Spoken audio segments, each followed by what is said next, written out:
सर्वांना नमस्कार. स्वागत आहे श्रावणगंध या आपल्या यूट्यूब चॅनलवर. कथा आवडली तर लाईक करा आणि चॅनलवर नवीन असाल तर सबस्क्राईब करा. तो हिरे माझा मितवा भाग 9. रोज असंच होतं का ऑफिसमध्ये? नाही ग सर, उगाच नाही रागवत. त्यांना कामात थोडी सुद्धा हलगर्जीपणा केलेला नाही चालत. काम वेळेवर झालेले हवे असतात. तसे पण सर इथे रोज नाही येत. ते मेन ब्रांचला जातात. मीटिंग किंवा महत्त्वाचं काही काम असेल तरच इथे येतात. हार्डली महिन्यात 2-3दाच येतात. जास्ती करून आकाश सरच इथलं काम बघतात. गोपाल: आकाश सर? माही: हां, सरांचे भाऊ. गोपाल: अच्छा, चला तेवढं तरी बरं झालं. रोज नसतील ते इथे, नाहीतर माझी वाट लागली असती. आजच त्यांना इथे यायचं होतं. माईची मनातच बडबड सुरू होती. तेवढ्यात त्यांना आरव सर बाहेर येताना दिसले. केबिन काचेची बनवली होती. ठाकूर सर आरव सरच्या मागे येत होते. सगळे उठून उभे राहिले. नवीन काही स्टाफ जॉईन झाला? बोलवा त्यांना. आरव. ठाकूर सरांनी नवीन एम्प्लॉईजला पुढे यायला सांगितले. 4 नवीन लोक जॉईन झाले होते. त्यात माही पण होती. ते पुढे आले. Hello guys. तुम्हाला कळलंच असेल, पण मी परत सांगतो. काम अगदी चोखनी वेळेवर हवे. ऑफिस अवरमध्ये शिस्तीत काम करायचं. बाहेर तुम्ही काय करताय त्याचा माझ्याशी काही संबंध नाही. बोलता बोलता आरवची नजर माहीकडे गेली. Excuse me? आरव डोळे मोठे करून माहीकडे बघत होता. नंतर ठाकूरकडे बघत होता. मिस देसाई, तुम्ही अशा का उभ्या? तुम्ही ओढणी का घेतली डोक्यावर? तुमचा चेहरा पण दिसत नाहीये. ठाकूर सर. माही हातवारे करत काही सांगण्याचा प्रयत्न करत होती. कोणालाच काही कळत नव्हते. What? Speak up. Mister Thakur, हे काय चाललंय? हे कसेही कोणाला घेता काय? तिला बोलताही नाही येत का? आरव थोडासा ओरडत बोलला. नाही सर. ठाकूर घाबरतच बोलत होते. मिस देसाई, हे काय चाललंय तुमचं? माही, आज तुझं काही खरं नाही. माई मनातच बोलत होती. तेवढ्यात गोपाल तिथे उठून आला. सर, ती बोलणार नाही. गोपाल: का? आरव: तिचं व्रत आहे. मौन व्रत. गोपाल: काय? आतापर्यंत तर नीट बोलली ती. आता अचानक कसं काय व्रत निघालंय? ठाकूर: सर, ते आत्ताच कोणती तिथी बदलली म्हणून.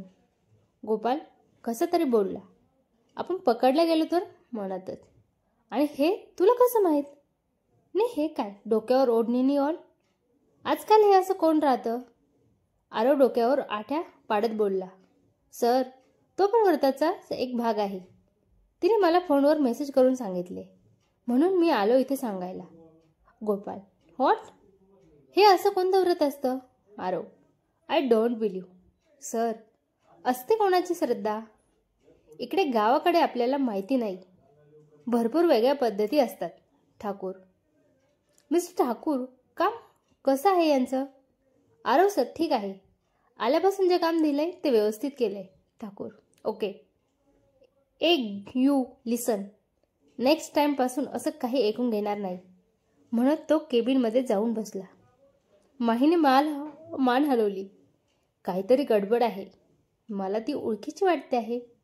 म्हणतच त्याचं केबिनमध्ये बसून तिच्याकडेच लक्ष होतं. Go back to your work. Thakur: चल, गेले सगळे. गोपाल: हुश करत तिने डोक्यावरून ओढणी काढली. Thank you Gopal. आलेच मी म्हणत ऑफिस हॉलच्या बाहेर पळत गेली. एका पिलरजवळ उभे राहून तिने घाम पुसला. थोड्या वेळासाठी ती घाबरली होती. बाप रे, किती भारी आहे ते. किती संशयाने बघत होते माझ्याकडे. त्यांना डाऊट तर नसेल आला ना? किती खडूस कसे घाबरून ठेवले सगळ्यांना. सतत फुसफुस करत असतात. ड्राकुल्लाच आहेत. ओढणीने घाम पुसत तिची बडबड सुरू होती. व्हॉट? ड्राकुला? आरवच्या आवाजाने माहीने मागे वळून बघितले तर तिथे आरव रागाने माहीकडे बघत उभा होता. जरी बाहेरून काही दिसत नव्हते तरी आतमधून बाहेरचं सगळं दिसत होतं. आरवच्या केबिनमधून माहीने जेव्हा ओढणी काढली तेव्हाच त्याने तिला बघितलं होतं आणि म्हणून तो तिच्या मागे आला होता. बाप रे माही, तू इकडे तिकडे न बघताच अशी कशी बडबड करू शकते? आता काय करू? यांनी तर आपल्याला ओळखलं. गेली आता नोकरी. बाप्पा मदत कर. मनातच तिची देवाजवळ आराधना सुरू होती. ड्राकुला काय काय बोलत होती तू? आरव. कुठे काय, काही नाही. माही. तरी तुझ्या चप्पलकडे बघून मला डाऊट आलाच होता. आरव. चप्पल? माही पाय लपवत. हो, हे असं कोण घालते आता म्हणून लक्षात राहिले होते. आरव. 5 मिनिटात मला तू केबिनमध्ये पाहिजे. बोलून तो रागाने निघून गेला. मिस्टर ठाकूर, असं काय घेतले तुम्ही? काही अनुभव नाही, एज्युकेशन पण नाही जास्ती. त्याचा बायोडेटा बघत आरव ठाकूरला प्रश्न विचारत होता. सर ते आकाश सरांनी रिकमेंड केले होते. ठाकूर. बर, तुम्ही जाऊ शकता. ठाकूर गेल्यावर त्याने आकाशला कॉल केला. ती मुलगी इथे कशी काय आकाश? आरव. आकाशला कळलं होतं की भाईला कळले आहे की ती मुलगी तिथे आहे. भाई काम डाऊन. मी सांगतो. आकाश तू नेती. आरव पुढे बोलणार.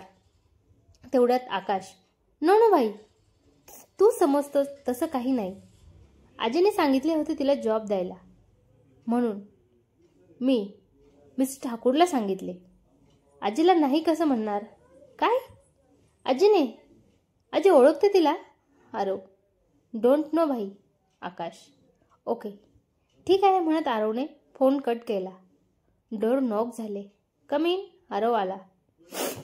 माहीला आरवच्या केबिनमध्ये जाताना पाहून रिया रागात. काय मुलगी आहे? पहिल्याच दिवशी केबिनमध्ये दिसते. किती साधी काकूबाई, एकदम चलाक असतात त्या पुरी. टीना सीमा गप्पा करत होत्या. माही आतमध्ये आली ने आरव समोर येऊन उभी राहिली. हां मिस देसाई, असे का वागलात तुम्ही? आरव. माहीला काही कळत नव्हतं काय बोलावं. ती शब्दांची जुळवाजुळव करत चूप उभी होती. Speak up. सकाळी तर खूप बोलत होती. आरव. सर ते चुकून मी मुद्दाम नाही केले. तुम्ही पण तर नीट बोलत नव्हते ना, म्हणून ते कुत्रा आला मध्ये. मी पडले होते. माही. मग? आरव. तुम्ही इथे दिसला. मला नोकरी जायची भीती वाटली म्हणून मी तसं. मला नोकरीची खूप गरज आहे. माही. तो गोपाल खोटं बोलला, त्याला तर बघतोच. आरव. सर प्लीज, त्यांची चूक नाही. प्लीज त्याला नका बोलू. हवं तर तुम्ही मला बोला.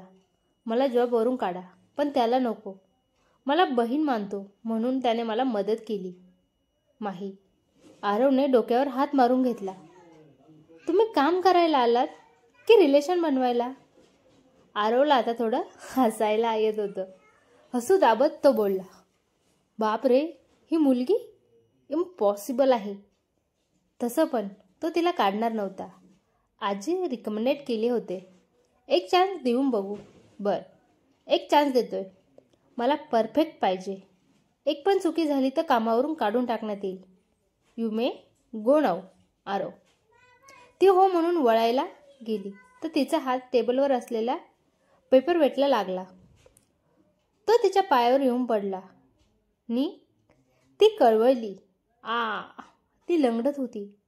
आरवने हात धरून तिला खुर्चीवर बसवलं. लागल्यामुळे तिच्या डोळ्यात पाणी आले होते. त्याचं लक्ष तिच्या डोळ्याकडे गेले. तो तिच्या डोळ्यात एकटक बघत होता. Are you okay? जास्ती दुखतंय काय? तिने मान हलवून नाही म्हटले. त्याचे लक्ष पेपरवेटकडे गेले. त्याचे तुकडे तुकडे झाले होते. माहीने पण तो जिकडे बघतोय तिकडे बघितले.